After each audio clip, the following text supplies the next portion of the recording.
Welcome to New Mexico Black Rifle Operators Union. I'm your host, Sean. So tonight from BBC.com, 6 dead in shooting at remote Australian property. So why do I bring this up? Because it's Australia, right? And we're New Mexico Black Rifle Operators Union. We're New Mexican, uniquely New Mexican, but we're also American. Well, I bring this up because it shows gun control does not work. It has not worked. It will never work. Why will it never work? Because look what here. Look right here. Australia has every gun law known to man right now. You cannot own a firearm. You have to specifically go and get a permit. You have to be a farmer, I believe, and you have to have a shotgun or a slide action or bolt action. You cannot have anything like you would in a free country.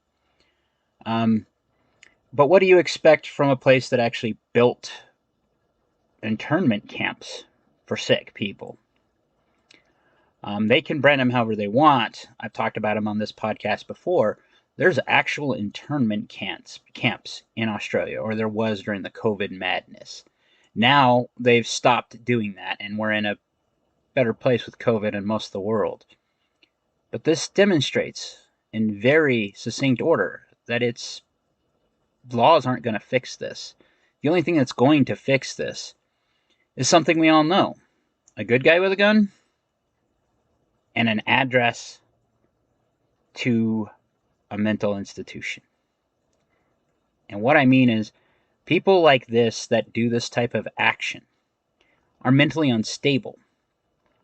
And for anyone in the community who has ever had to deal with one of these sad types of things, as I am no longer under the thumb of any organization or any state, I can tell you without a doubt I had to deal with the blowback from the shooting in Aztec, New Mexico.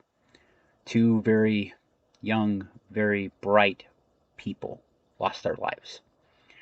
That was a big deal for me because for a long time, as much as I love the 2A, I was willing to compromise. I don't like to use that word in the 2A. I've since come to my senses because there's been a lot of research that I did on my own because I had to satiate something inside of me that needed to know. What happens? Why do people do this?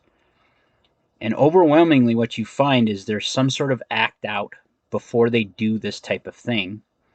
There's usually some sort of trauma that triggers something like this. Break up with a girlfriend, a disagreement over farm equipment or something. I don't know. I didn't read too much into this other than to know that it was in a rural area, so this person had access to a firearm and killed 6 unarmed individuals. So it doesn't just happen in the United States. Specifically, it doesn't just happen in, well, usually happens in blue cities, to be bluntly honest. But I can say, having experienced the blowback firsthand, and when I say the blowback, at the time, I was the communications person for them. So I had to send out the alerts to everyone to explain what the hell happened and to give real-time information based off of what they were giving me to the public. Now imagine the scene where there's family of the kids inside, and they're hearing reports from Shiprock PD, not Aztec PD, not San Juan County Sheriffs, not even Farmington, not the state of New Mexico PD. We heard it from Shiprock PD that there were 19 deaths. This was being reported nationwide that there were 19 deaths. There were 2. I have learned to become an evil. I hate the media is the best way to put it. There were people that called us to pretend like they were cops or to pretend like they were parents. We had the media chase down our kids in schools, in their work. Kids in my area have this funny thing called a work ethic. and they go to work and try to earn a living so that they can, not sponge off of everybody. Well, anyway, they hounded the media, hounded these kids. I have no remorse for any of them that are being laid off now. In fact, I relish it. And now that I will be completely out from underneath any entity that can tell me what to say or what to do, expect New Mexico Black Rifle Operators Union to go directly even harder after Grisham, state, local officials. I have tried to stay out of politics, but I've always kept an eye on it because I was taught to by my family. It's important to know what's going on in your world. And politicians, sadly, are the ones that affect it one of the worst ways possible. So how do you fix that? Simply put, you get involved. A lot of where we're at in this country right now revolves around the fact that no one is getting involved in the right things. Too many times, someone throws down a line, and someone else won't pick it up and say, yeah, no, that's not how we do business. Until men and women, and I say this, ladies, please understand, get back the stones that they had, the chutzpah that we once had, and say, no, we're not doing this. You're not exposing my kids to this bull crap. I'm not complying. I'm not giving my guns away because it's not served anyone ever in any other country. It is time that the American people as a whole realize that their rights are not up for debate, period. Whether it's the First Amendment, the Second Amendment, the Third, or any other. And if you don't think I know what the third is, it means the quarter soldiers in people's houses. And technically, the federal government broke that during the COVID mandates too. During the COVID mandates, I had the biggest red pill moment I guess you could ever have. Watching your father die because the government has shut down facilities to allow people to treat him and diagnose him. Instead, we had to rely on the emergency room doctors. And nothing against emergency room doctors, but this is the wrong time and place to have just emergency room doctors trying to make a diagnosis other than COVID at the time, unless it was bleeding. Now, my dad was bleeding from his stomach when this all started. And we made several attempts to go to the doctor to see what was going on. We made several attempts in the ER, 9, to get in and try to figure it out. It was the last one after Dad had finally had cancer spread farther than where it originally started hurting. And then we got the diagnosis. And then we got permission to go see cancer specialist.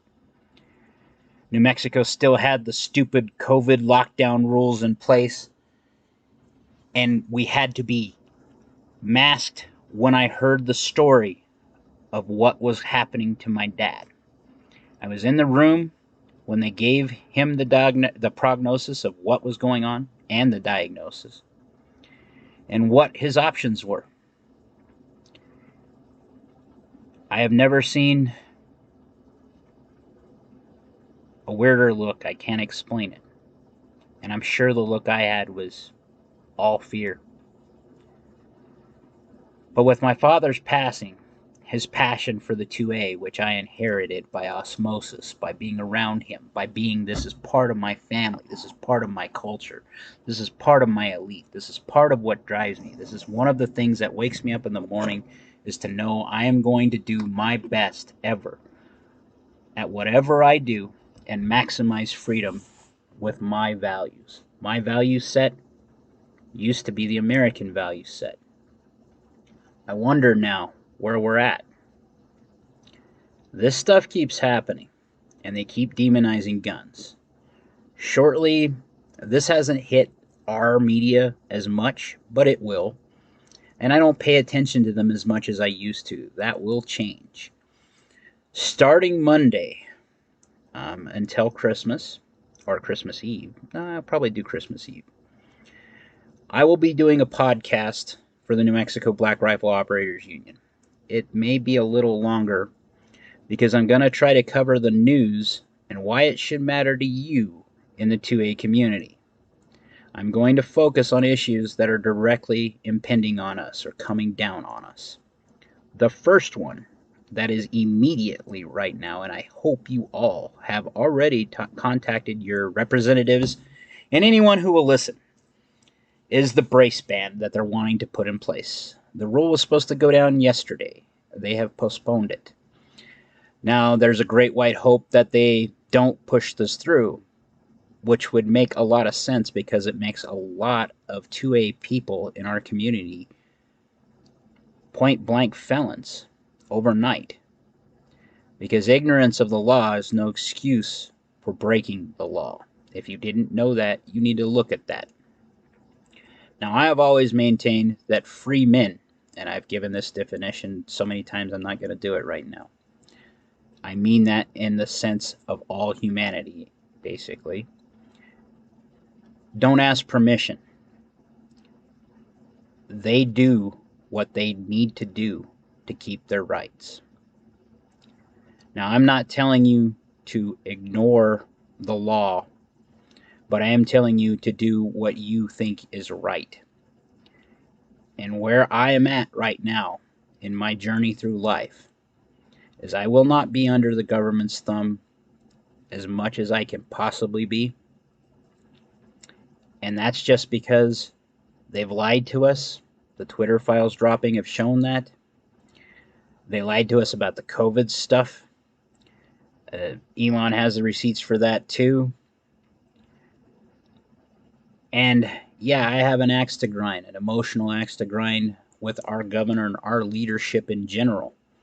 Because as much as people love the Orange Man is the one that first started the lockdown bullshit.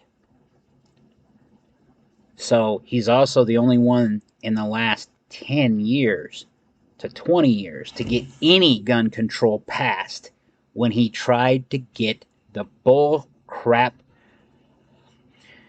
what do you call it, stocks, the bump stocks banned. Now why? He did this because of the shooting in Las Vegas. See, I've even lost track of some of these where they happen. Why do I keep track of those in the back of my mind? It's because it's relevant to what we do in the 2A community.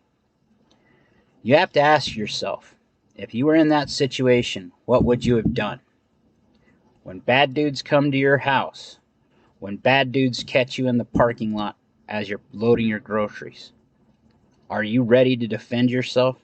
Are you ready to defend your family? Because it isn't going to be anybody else, is what it's looking like. And I'd rather go to a jury trial any day of the week than end up being cremated or buried. Point of fact, I think everyone would. So it's time to do some soul searching, America. It's time to do some soul searching, New Mexico. And we need to start getting off our duff, go out knocking on doors and supporting the organizations, local and national, that support us and don't hate us. Like, share, subscribe, and Rumble, most importantly. Be great.